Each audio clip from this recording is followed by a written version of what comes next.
Hello, Capricorn, Sun, Moon, and Rising, and welcome to May.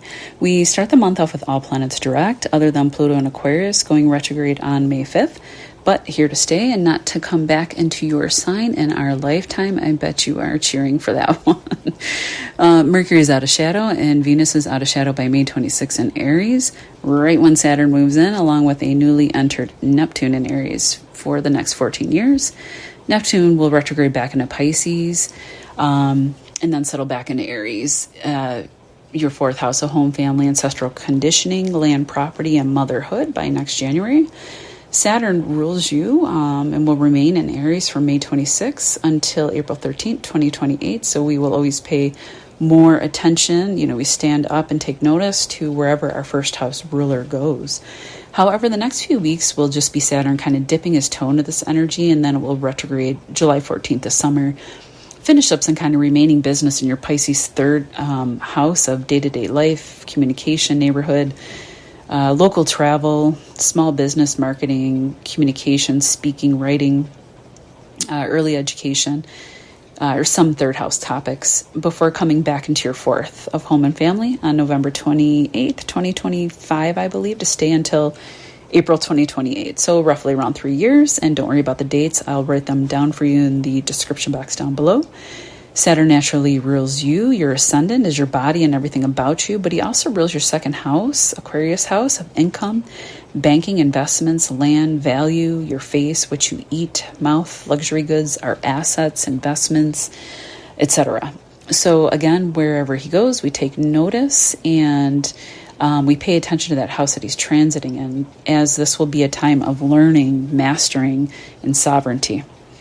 For this, it's now the fourth house of home, family, and property. So over the next few years, you could be driven to increase your security and stability within and for your home and family and where you live, but also to be able to accomplish, sovereignty in the work that you do, as Saturn shows where we can achieve mastery via hard work and effort, and this would be sustained hard work and effort, but also freedom because of such things.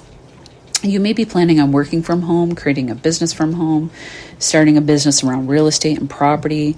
Maybe you will start this or start investing in land, property, or real estate with a select few people, like a small group of investors, or work with your siblings even, a childhood friend, immediate family members as an example.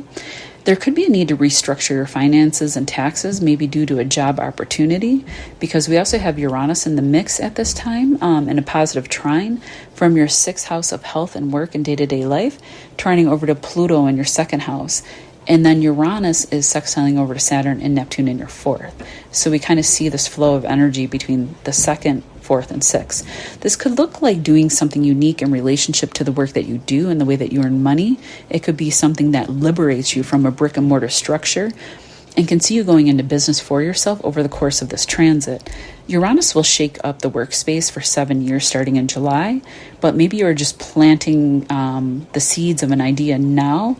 Unless you're a Capricorn, Sun, Moon, or Rising at the very early degrees, like from 0 to 6 degrees, you'll be feeling it the most then right now. As these outer planets are only at the beginning degrees at the moment. You will be wanting to restructure your home and family no matter what, better in order to support these changes that you're trying to make in relationship to the way that you earn money. Maybe if you are a stay-at-home parent and you are also trying to build a business, you can find a trusted person to help you with your children if they are young and you don't want to put them in daycare. Or if you homeschool, you will have to structure your children's days in order to make sure you have time to focus on freedom to work on your dreams from the home space. Saturn is, a time lord, so he can show where we're wasting time and where you can, stop wasting time and maximize, the time that you do have. The work you may be doing in the next couple of years may be more esoteric or spiritual in nature, more healing for you and your family, or creative and artistic as well, because we also have Neptune moving into the home front along with Saturn, and Neptune moved in at the end of March. If there was any wounding in a family story, this can be coming up to be healed in an old karmic dynamic that no longer serves you and the people within your home can be released over the next 3 years with Saturn, the planet of karma, sitting in a moksha, liberation house. The fourth house is a moksha house. Our other moksha houses are the 8th and the 12th. And it's amplified even more because of Neptune, who naturally rules the 12th house. And the 12th, again, is a moksha house. Neptune is a planet of past lives, and then is sitting here in the 4th of deep family conditioning, initially co-joined with Saturn.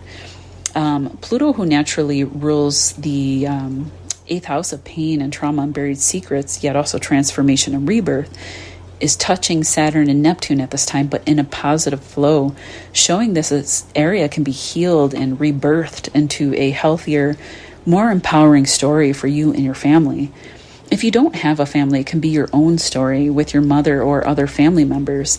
And this can free you in your day-to-day life, your day-to-day thoughts and emotions, and in turn positively affect the work that you do out in the world, as Uranus is here too in the 6th, or almost there anyway, but involved in the mix nonetheless at this time, showing sudden transitions and a surprising turn of events in a positive way and flow. These planets are all talking to each other to create sudden changes, positive transformations, and stability between your 2nd house of value and banking with Pluto, 4th house of home and family with Neptune and Saturn to create a new story there, and your 6th house of work, health, and day-to-day life with Uranus. On a last note, as Saturn rules your 1st house and body, it will be important, of course, to take care of yourself and watch over things like stiffening, arthritis, our bones, as Saturn rules over structures, our bones, our teeth, our knees, etc. Endurance activities that can also increase our flexibility and strength, like running, Pilates, lifting weights to strengthen your muscles and bones, yoga, hiking, can all be beneficial activities to not only do for yourself, but it can also be a way to bond with your family, increasing a health story there. Of course, always check with your doctor before trying new activities to make sure they're safe for you. Some of us have old injuries or such things that may require you to do your exercise routines differently. Take care, Capricorn. We'll see you in June.